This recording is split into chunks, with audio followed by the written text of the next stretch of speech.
Miranda, ¿cómo está, don Hernán? Gusto de saludarlo. Don Hernán, temas interesantes hoy día vamos a copuchar harto porque estos temas generan resquemor y generan controversia entre la gente. Hubo un tema hace algún tiempo atrás que decía relación con unas platas que se habían perdido en la Intendencia de Valparaíso.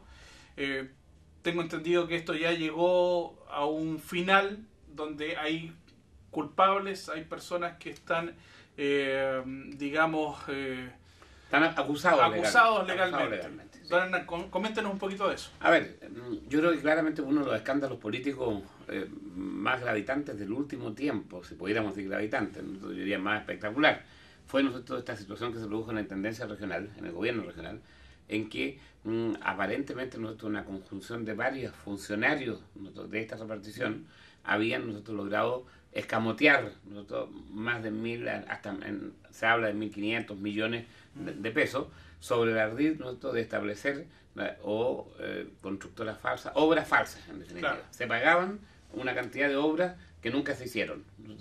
Y esto pasó y se mantuvo durante una cantidad de años sin que lo pudieran sorprender, hasta que finalmente fueron sorprendidos, yo diría casi en el momento en que se iba el intendente de la Masa, nosotros ya asumía el modo intendente, ¿verdad? Estamos hablando entonces en el cambio de gobierno, ¿verdad? Se llevó a cabo nosotros una investigación que ha tenido como dos aristas, ¿verdad? La primera de ellas, recordémonos que aquí además hubo una comisión investigadora de la Cámara de Diputados, ¿verdad? ¿Qué es lo que procesalmente ha pasado? La primera de ellas, que se llevó a cabo la investigación, ¿verdad? Después de, en la práctica, más de 2 años de proceso en esta materia, en que las personas estuvieron detenidas, salieron en libertad bajo fianza, como normalmente se llamaba. El Ministerio Público, ¿qué es lo que ha estimado? Ha estimado que corresponde, de acuerdo a la ley, acusar a 6 de estos funcionarios como autores de delitos que se vinculan a fraude al fisco, en general, estafas. Y han pedido un promedio al mayor, al autor material más importante le pidieron 17 años de prisión. ¿Y qué sería esa persona? Ya ni me acuerdo el apellido yo, ¿verdad? No me acuerdo, pero 17 años para él y para el resto de las personas, 15 años hasta llegar justamente a su esposa, que tiene un nombre medio árabe, que le piden 800 días como encubridora, en este caso. Pero el hecho concreto es que a los 6 los acusan. ¿Qué es lo que viene ahora? Ahora viene la etapa del juicio. De acuerdo a la ley, la acusación, lo que va a marcar es que se da inicio a la etapa final, que es el juicio mismo. Y por lo tanto pasa ya del juez de garantía al tribunal oral, en el cual van a ser 3 jueces los que van a tener que resolver este tema, y seguramente el juicio va a durar unos 60 o 90 días más todos los días, atendido a la cantidad de peritajes, pruebas, etcétera, que se van a tener que acreditar. Esto es bueno desde la perspectiva pública, porque finalmente sería una investigación en la cual a lo menos sabemos quiénes fueron los culpables, y eso además permite demostrar algunas cosas que algunos mal hablados pensaban. Primero, que aquí no hubo concomitancia política. Esto es un delito común, o sea, son personas que no están vinculadas por una relación de carácter político, exclusivamente coincidieron con ser funcionarios, ni siquiera del antiguo gobierno ni de este, sino eran simplemente funcionarios, los cuales se dedicaron a robar, y por lo tanto no hay que darle a esta situación un carácter distinto al policial. Aquí fueron malos funcionarios que, haciendo uso de los resortes legales que tenían a sus alcance, contables, birlaron esta plata. ¿Qué es lo único malo de toda esta cosa? Que no apareció la plata. No apareció la plata. O sea, lo que se ha logrado recuperar es un porcentaje ínfimo en relación a la cantidad de plata que estaba. Esa es la primera cosa. Por lo tanto, bien, porque esta cosa se resuelva y que la justicia haga lo suyo ahora, nosotros que en definitiva significa saber si lo que el Ministerio Público investigó era verdad, y si es así, nosotros le aplicarán las sanciones y las penas que correspondan. La segunda cosa, sí, mucho más injusta, ¿verdad? Y yo quiero decirle que respecto de ese tema, hablo nosotros, porque personalmente a mí me tocó vivir una situación extremadamente similar a la que aquí sucede, en términos de los efectos que esto pasa. Claro. Dentro de la investigación se discute el tema del señor intendente de aquella época, don Iván de la Maza, y llegan a dos convicciones. La primera, si le correspondería a él alguna responsabilidad como jefe superior de servicio. Él era el intendente y por lo tanto todos estos eran funcionarios que podrían estar bajo su tuición. Y eso se tiene que acreditar nosotros no necesariamente por la vía penal, sino que por la vía administrativa. Claro. Saber si habían controles, ¿verdad? Porque lo que está descartado es que él haya tenido alguna relación respecto de la forma en que se comete este delito. Pero sí pasa una cosa, y es que el Ministerio Público lo formaliza a él, ¿verdad?, para decirle, ¿sabe qué más? Lo estamos investigando, porque a nosotros nos parece que las platas que usted tenía en su cuenta corriente no correspondían necesariamente a lo que usted ganaba y a lo mejor hay una diferencia de plata. Yeah. Cuando hicieron eso, le arruinaron la vida. Cuando hicieron eso, le arruinaron la vida, por una razón muy sencilla, ¿no? Porque se metió todo el mundo en un mismo saco, ¿no? Y el intendente pasó de ser una persona honorable, prestigiada, ¿no? A la cual se le tenían consideraciones, a ser poco menos, ¿no es cierto?, que el líder, ¿no es cierto?, de esta banda de facinerosos, ¿no es cierto?, que estaba allí. ¿Y qué es lo que sucedió? Sucedió que el Consejo de Defensa del Estado, que él se querelló por esta situación a partir de lo que dijo el Ministerio Público, contrató a una empresa auditora para que revisara todo lo que tenía que ver con los bienes del ex intendente. El Ministerio Público hizo lo suyo, ¿verdad? Y el intendente en su defensa también hizo lo mismo. En consecuencia llegaron 3 investigaciones armadas por 3 empresas distintas no relacionadas entre ellas. Y las 3 investigaciones llegaron a la conclusión de que nunca hubo, ¿verdad?, ni un delito, ni platas que sobraran, ¿no?, y que estaba acreditado y justificado, ¿verdad?, los valores que tenía en su cuenta corriente. Entonces, ¿qué es lo que sucede? Ahora, cuando el Ministerio Público dice, ¿sabe que voy a acusar a todas estas personas por lo que hicieron? También dice, y ahora voy a comunicar, ¿verdad?, o comunico, que no voy a perseverar en la investigación en contra, ¿verdad?, del ex intendente de la Maza, porque hemos llegado al convencimiento que no tiene ninguna vinculación con los hechos, no le sobraban plata, ni había ningún problema. Entonces, o sea, salió limpio, polvo y paja, pero igual quedó con el estigma. Pero obvio, ¿no es cierto? Claro. Es el drama de lo que pasa, ¿no es cierto? Claro. Se le acusa, se le somete a proceso, no voy a cargar a tu medio de comunicación, ¿no es cierto?, pero se hace, ¿no es cierto?, toda casi una cacería, ¿no es cierto?, de brujas respecto, ¿no es cierto?, de este tema, y finalmente el Ministerio Público dice, ¿sabe qué más? No hay nada, ¿no es cierto? Y yo te lo digo, ¿no es cierto?, porque en términos personales a mí me tocó pasar una situación parecida, ¿no es cierto? También me citaron a declarar, fui a declarar, la prensa transformó mi declaración en casi, ¿no es cierto?, un tema vinculado a culpabilidad. Finalmente la Corte de Apelaciones dijo, ¿sabe qué más? No tiene absolutamente nada que ver respecto de estos hechos, ¿no es cierto? Y mi declaración de la Corte de Apelaciones la ando trayendo y me sirve nada, ¿no es cierto? Porque en definitiva deja de ser noticia. La noticia que vende, la noticia que interesa es cuando se produce el supuesto escándalo, ¿no es cierto? Cuando uno apunta el dedo a los demás. Así es. Pero cuando esta cosa se revierte, no pasa nada. Pero en todo caso, lo importante en esta materia, desde mi perspectiva, 2 elementos. Primero, de que a lo menos nosotros en términos de las responsabilidades, ya el cuadro se empieza a afiatar, ya se sabe exactamente para dónde va el tema y quién es eventualmente, en una investigación que debe tener varias miles de páginas, ¿no? Por lo tanto, va a durar, acuérdate lo que te estoy diciendo, 60, 90 días fáciles ese juicio. Ya lo tenemos definido. Y en segundo lugar, que el intendente quedó bye respecto a este tema. Hernán, una licencia, yo siempre le pido licencia, ¿sí?, para hablar de diferentes cosas. Usted tocó un tema muy interesante. En la vida política uno está expuesto a muchas cosas. En este caso, lo que usted acaba de nombrar es precisamente una de esas situaciones ingratas en la vida en que a uno, como está expuesto, lo pueden acusar de muchas cosas. ¿Vale la pena igual seguir trabajando con la gente, igual seguir... A ver, yo creo o de repente uno puede decir, ya, ¿hasta cuándo me siguen...? Bueno, me está tocando un tema para mí re complejo, ¿no? Porque yo efectivamente a mi mujer y a mis hijos les había prometido nunca más, ¿verdad? Nunca más. Nosotros le dije en esta cosa, ¿verdad? Y el año 2009 acepté la petición del partido, porque no había cómo cerrar la lista de senadores, ¿verdad? Acepté ir de candidato Y después le dije, nosotros, ahora sí que de verdad, ahora nunca más. Nosotros, y aquí estoy de candidato en esta cosa. ¿No? Bueno, ahora yo te quiero decir que eso no es solamente nos pasa a nosotros, le pasa a una infinidad de gente que termina siendo a veces acusada injustamente. Porque en Chile, ¿sabes lo que no funciona? No funciona una relación, ¿no?, que en otros países se da, ¿no? En Chile, de acuerdo a la Constitución, las personas son inocentes hasta que efectivamente se pruebe lo contrario. ¿Y cómo se prueba? Simplemente por una sentencia final, ¿no? Aquí al revés. En Chile, al revés. La gente parte del supuesto de que todas las personas que sean citados a los tribunales o cualquier cosa son culpables al tiro, ¿no? Y después, si se prueba que no es, no, arregló. Claro. Hizo esto, y en último caso la justicia lo que le pasó a don Francisco. Bueno, ahí tiene un caso. ¿No tiene ningún hijo por ahí? No, al menos no nadie. ¿No? Pero lo que te quiero decir es que eso pasa. ¿Y por qué pasa? Porque la exposición, ¿no?, cuando la persona, mira, la formalización, para mucha gente nosotros dice formalizado ya, dale. ¿No?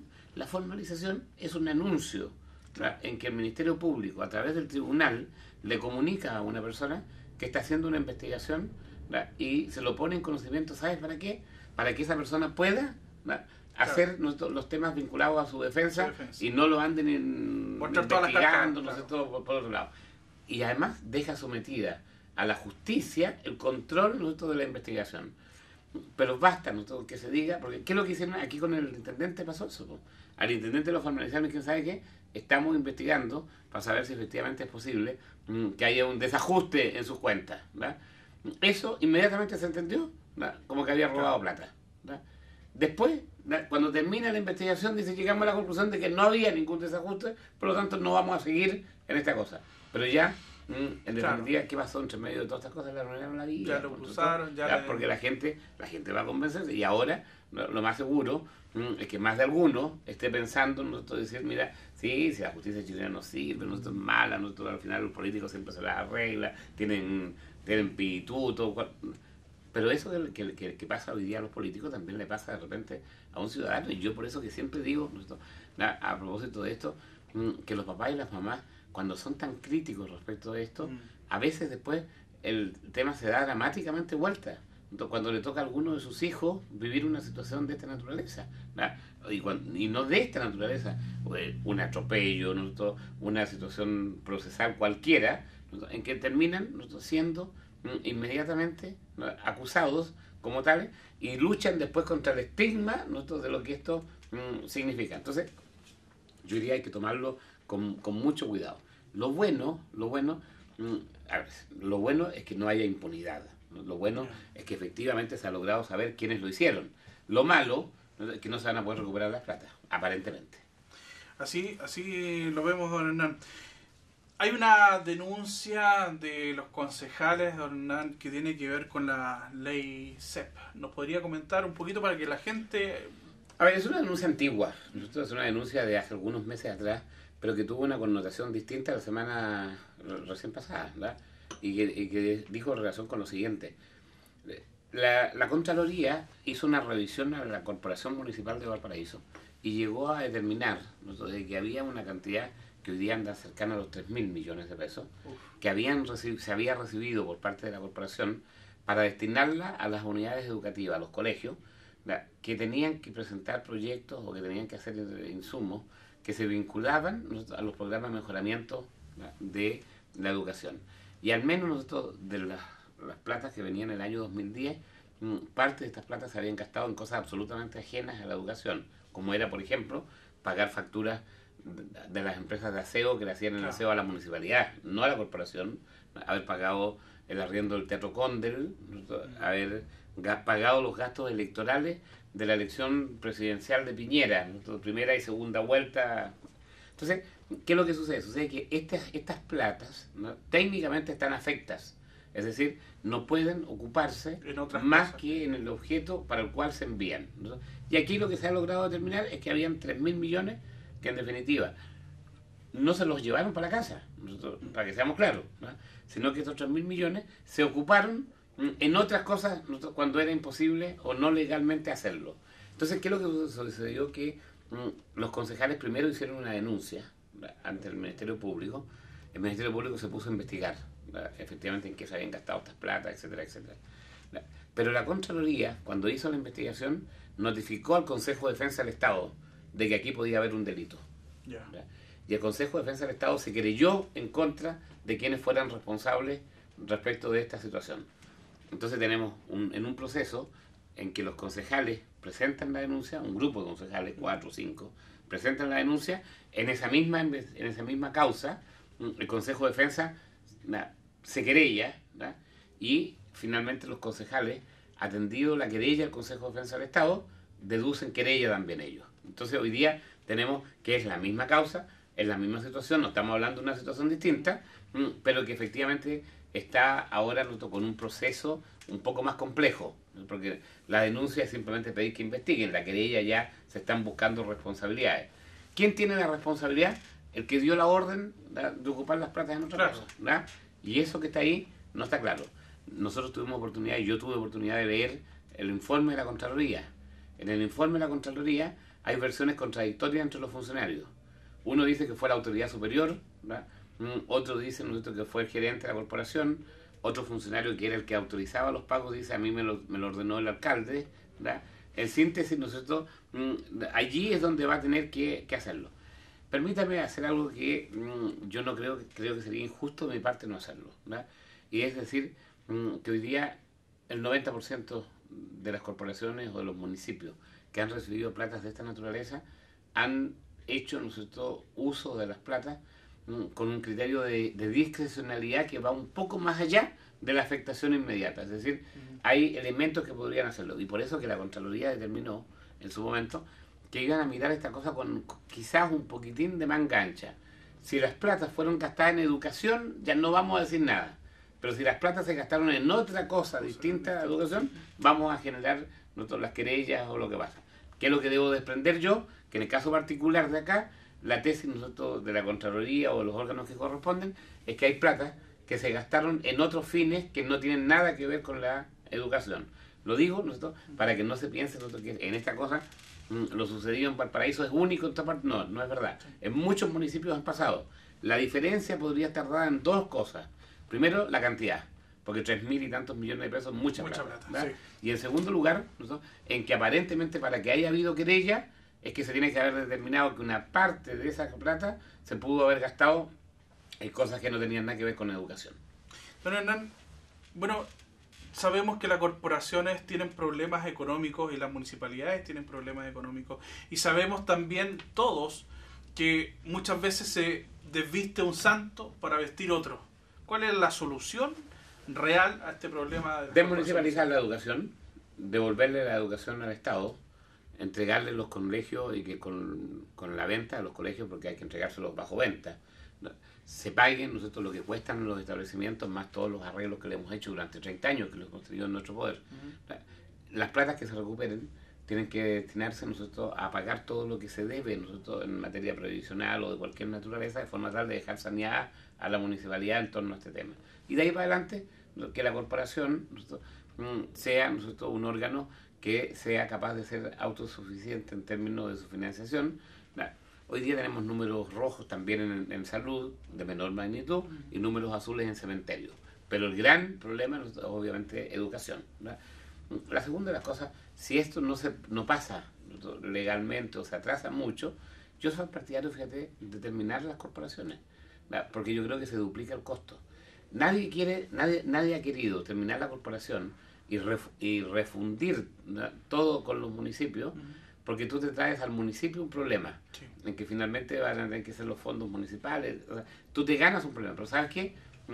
Si vienes eso te lo ganas, también te da una tranquilidad, y la tranquilidad es que pasa a ser público y en consecuencia hay responsabilidad funcionaria. En consecuencia ya no estamos hablando nosotros de un directorio que de repente funciona o no funciona, que no está claro cuáles son las responsabilidades. El directorio de la Corporación de Valparaíso acaba de tener nosotros 2 cambios, ¿verdad?, producto de las renuncias normalmente de los representantes. ¿Por qué pasa? Que los directores están aterrados en términos de que aparentemente ellos pueden tener responsabilidades en las cosas que suceden. Entonces aquí hay que tener nosotros un procedimiento, ¿verdad?, que permita poner a recaudo esta cosa. Y yo creo que además se multiplican mucho las gerencias y las subgerencias. O sea, en la municipalidad, mucho o igual que esto se hace con mucho menos gente.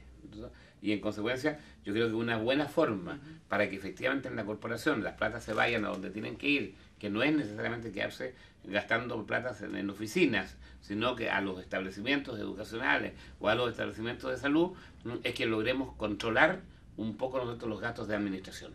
Pero Hernán, las municipalidades siempre han tenido problemas económicos hace bastante tiempo, pero también hay un tema con las plantas municipales, porque si bien es cierto, se necesita gente para poder, claro, Valparaíso es debe tener sí o sí una municipalidad muy grande en cuanto a cantidad de personas, pero muchas veces la cantidad de plantas o la cantidad de, no sé, funcionarios está por sobre la cantidad que por ley debería tener. ¿Debería aumentarse esa planta municipal?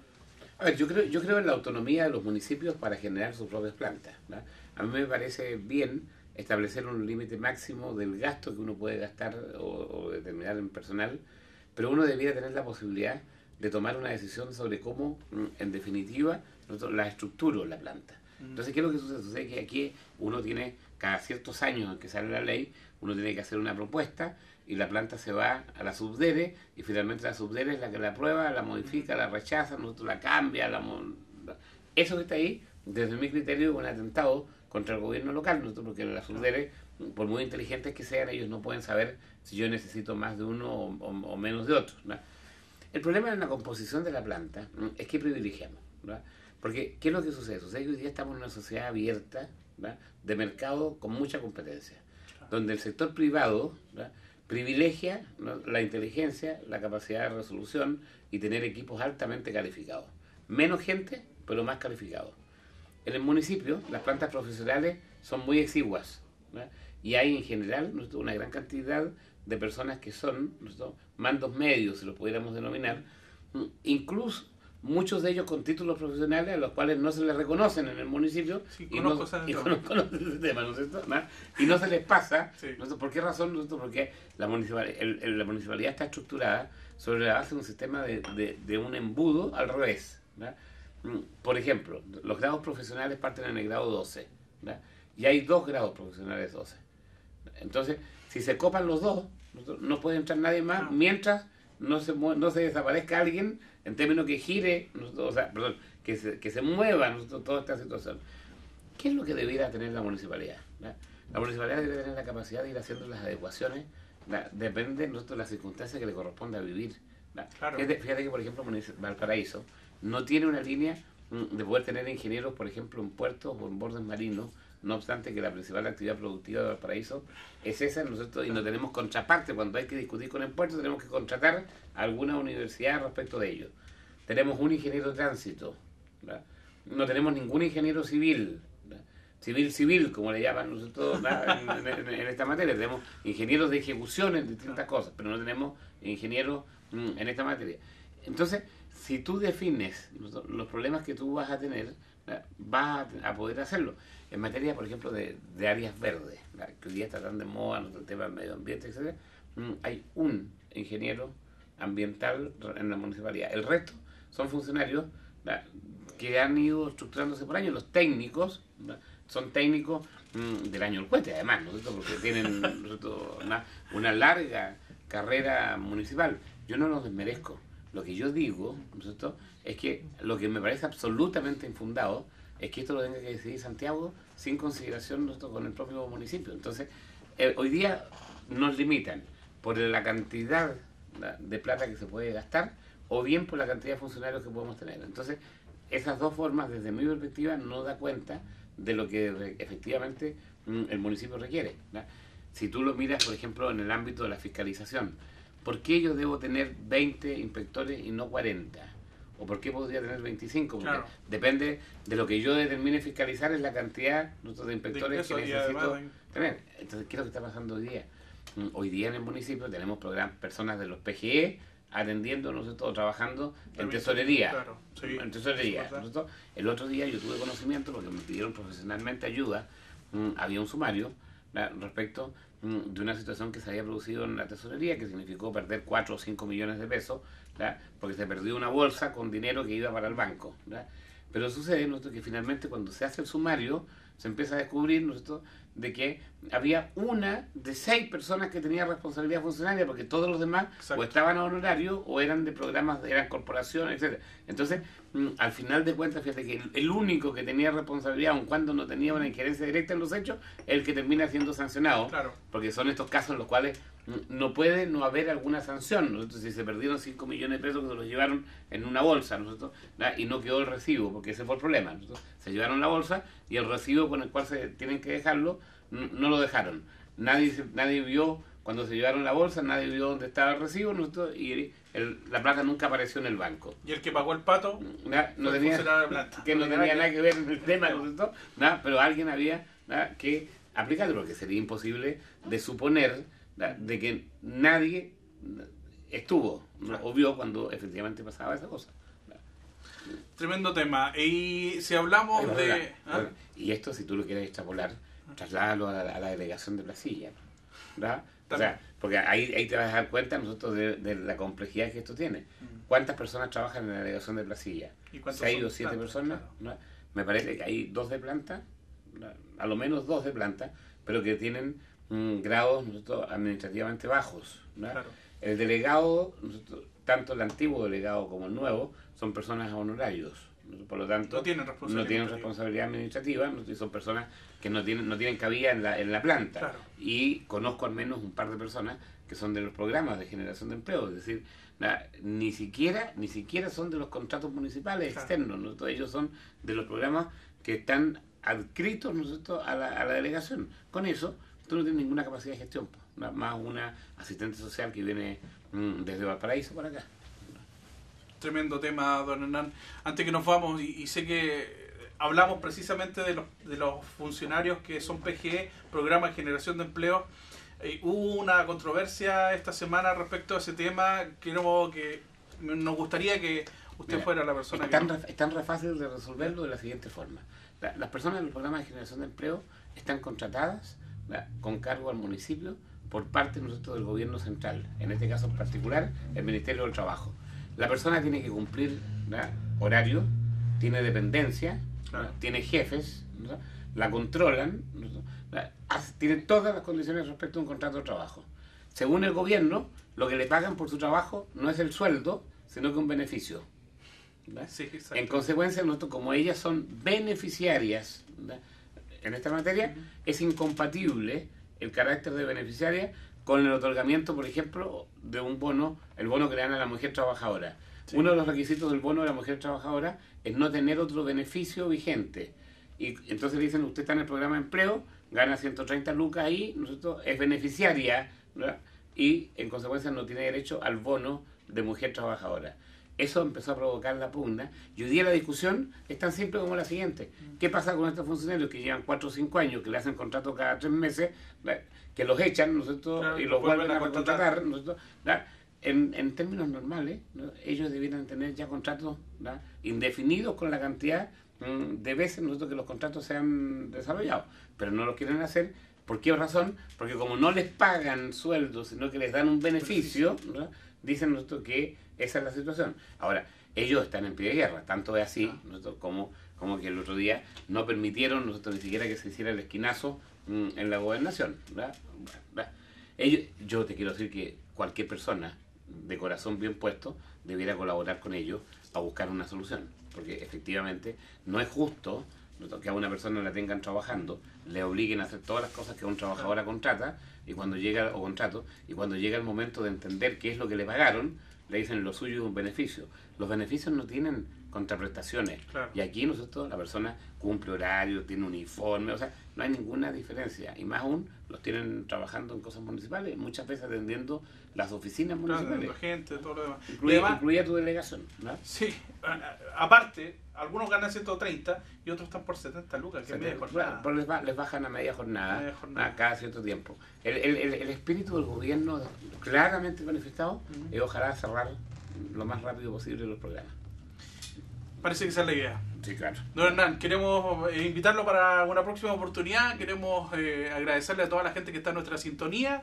Y bueno, siempre estos temas importantes. Me alegro de haberlo visto deportivo. Sí, hoy día estamos deportivos. Me voy a poner a hacer footing después del programa. Chao chicos, que lo pasen bien. Nos vemos en un próximo.